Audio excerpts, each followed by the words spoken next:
নমস্কার। আজকে একটা কেকের রেসিপি আপনাদের সাথে শেয়ার করব। তো বড়দিন তো চলেই এলো, আর শীতকালে এই কেকটা খেতে খুবই ভালো লাগে। ড্রাই ফ্রুটস দিয়ে তৈরি হয়, প্লাম কেক, আর কিছু নাটসও দেওয়া থাকে। তো খেতে হয় খুবই দারুণ। বাড়িতে কি করে আপনারা বানিয়ে নিতে পারবেন সেটাই আমি শেয়ার করব। তো এর জন্য আমি প্রথমে 2টো অরেঞ্জের জুস বানিয়ে নিয়েছি। বাড়িতে ফ্রেশটাই আমি দিয়েছি। এর মধ্যে আমি দিয়ে দেব টুটি ফুটি, কালো আঙুর, নর্মাল গোল্ডেন আঙুর, পেস্তা, কাজু, এগুলো সবই আমি ভিজিয়ে দিলাম। দিয়ে মোটামুটি এটা সোক করে রাখার চেষ্টা করবেন মিনিমাম 1 ঘন্টা। টাইম থাকলে আরও বেশিও রাখতে পারেন। এবার আমি কিছু বাদাম, কাঠবাদাম আর কাজু ভিজিয়ে রাখলাম জলে। এবার আমি কেক টিন একটা নিয়ে নিয়েছি, যেটা আমি কেকটা বানাবো। এটা 6 ইঞ্চি নিয়েছি। এর মধ্যে প্রথমে আমি একটু তেল দিয়ে, সাদা তেল দিয়ে ব্রাশ করে নিচ্ছি। তো করে নিয়েছি। এটা বাটার পেপার দিয়ে দিলাম, না থাকলে কোনো অসুবিধা নেই, ময়দা ছিটিয়ে দেবেন একটু, তাহলেও হবে। বা এমনি নর্মাল কোনো পেপার থাকলে তারও দুপাশটা আপনারা বাটার কিংবা তেল দিয়ে এরকম করে নিতে পারেন। তো এরকম করে আগে এটা রেডি করে রেখে দিতে হবে এক সাইডে। আর আমি এটা গ্যাসেই করছি, তার জন্য আমি এটা ডেকচি বসিয়ে দিয়েছি। তার মধ্যে একটা স্ট্যান্ড দিয়ে আমি এটা 10 মিনিটের জন্য মিডিয়াম আঁচে রেখে দিলাম। এবার আমি শুকনো উপকরণগুলো রেডি করব। 1 কাপ নিয়ে নিয়েছি আমি ময়দা। এটা আপনারা আটা দিয়েও করতে পারেন। এটা একটু চেলে নিলাম প্রথমে। এবার দিয়ে দেব আমি 1.25 কাপ চিনি, পেশা চিনি। এটাকেও ভালো করে চেলে নিতে হবে। দানা দানা যা থাকবে সেগুলো আর আমি দেব না এর মধ্যে। এর মধ্যে দিয়ে দেব আমি 1 চামচ বেকিং পাউডার আর 1/2 চামচ বেকিং সোডা দিয়ে এটাকেও ভালো করে আমি চেলে নেব। ব্যাস। আর একটু চকলেট দিচ্ছি, চকলেট ফ্লেভার করছি। তো 2 চামচ আমি কোকো পাউডার দিলাম। আপনারা যদি চকলেট ফ্লেভার না করেন তাহলে এটা দেবেন না।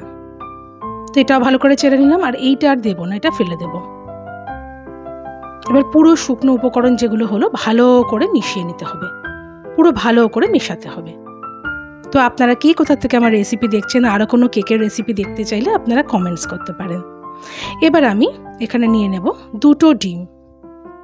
2টো ডিম দিয়েই করছি। এটা বিটারে বিট করার কোনো দরকার নেই, কারণ খুব এটা ফোমি হবে না। তো এটা হ্যান্ড উইক্স দিয়ে করলেই হবে। মোটামুটি 2 মিনিট মতন এটাকে এরকম হাতে করে করতে হবে। এবার দিয়ে দেবো 1/4 কাপ আমি সাদা তেল। যে কোনো আনফ্লেভার তেল এখানে দিতে পারেন। তো ভালো করে মিলিয়ে নিলাম। এরকম ফেনা ফেনা ফেনা ফেনা মতন একটা ক্রিমি টাইপের কিছুটা হবে, ওই পর্যন্ত আমাদেরকে এরকম হ্যান্ড উইক্স দিয়ে করে যেতে হবে কন্টিনিউ। এবার অল্প অল্প করে শুকনো উপকরণগুলো দেব। 2-3 বার দিতে হবে। এরকম করে ঘুরিয়ে ঘুরিয়ে দিতে হবে। ক্লকওয়াইজই করবেন, একবার অ্যান্টি ক্লকওয়াইজ এভাবে করবেন না, তাহলে দেলা দেলা হয়ে যাবে ভেতরটাতে। আবারও কিছুটা দিলাম, আবারও ভালো করে মিলিয়ে নিলাম। এতে কিন্তু দুধ জল কিচ্ছু দেব না। আমি এই যে অরেঞ্জ জুসটা দিয়ে ভিজিয়ে রেখেছিলাম, এটাই একটু একটু করে দেব, কারণ এটা তো পুরোটা আমাকে দিতেই হবে। এরকমভাবেই আমি মিলিয়ে নেব এটা দিয়েই। এবার বাকিটাও দিয়ে দিলাম। আমি 3 বারে দিলাম। এবার দিয়ে দেবো একটু জিঞ্জার পাউডার, 1 চামচের একটু কম। এই প্লাম কেকে এটা খুব ভালো হয়। আর দেবো দারচিনি গুঁড়ো, এটাও 1 চামচের কম। দিয়ে আবারও ভালো করে মিশিয়ে নিতে হবে যেন কোনো লাম্পস না থাকে। আবারও অরেঞ্জ জুসটা যতটা হলো আমি দিয়ে দিলাম। এতেই আমার হয়ে গেছে, এই পরিমাণে এতটাতেই হয়ে গেছে 2টো অরেঞ্জ জুসে। কিন্তু অনেকক্ষণ সোক করিয়ে রাখলে আবার এই অরেঞ্জ জুসটা দেখবেন পুরো এই ড্রাই ফ্রুটগুলো টেনে নিয়েছে, তখন আপনাকে এক্সট্রা আবার জুস দিতে হতে পারে। তো ভালো করে আমি মিলিয়ে নিলাম। প্রথমে ভালো করে মিলিয়ে নেবেন, তারপরে ড্রাই ফ্রুটসগুলো অ্যাড করবেন। এবার আমি পুরোটা দিয়ে দিলাম।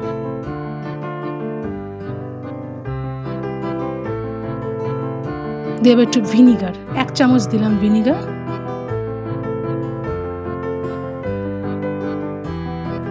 আর কিছুটা অ্যালমন্ডও কুচি করে রেখেছিলাম, সেটাও দিয়ে দিলাম। দিয়ে ভালো করে মিশিয়ে নিতে হবে। তবে ওভার মিক্স করবেন না। এবার কেকের মোল্ডটার মধ্যে আমি পুরোটা দিয়ে দেব।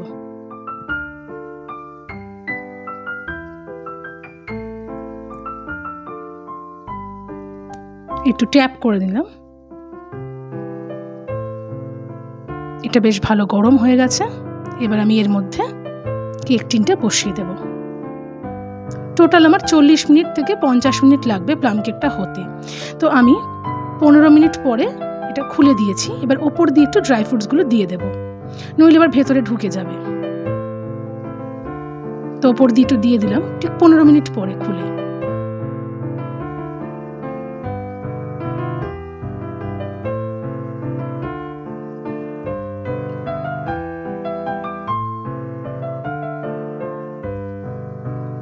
দিয়ে আবারও ঢাকা দিয়ে দিলাম। দিয়ে এবার পুরো আমার 50 মিনিট লেগেছে এটা হতে। এরকম করে একটু দেখে নেবেন ছুরি বা কোনো কাঠি দিয়ে। ভেতরটা পুরো হয়ে গেছে। আবারও আমি ঢাকা দিয়ে একদম রেখে দিয়েছিলাম 1 ঘন্টা।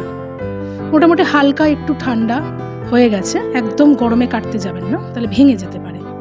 এবার আমি ডিমোল্ড করে নিচ্ছি। 1 ঘন্টা পরে আমি এই সাইড দিয়ে এরকম করে একটা প্লেট বসিয়ে পুরোটাই, নিচে যেহেতু পেপার দেওয়া আছে অসুবিধা হবে না, উঠেই আসবে। তো কত সুন্দর হয়েছে প্লাম কেকটা।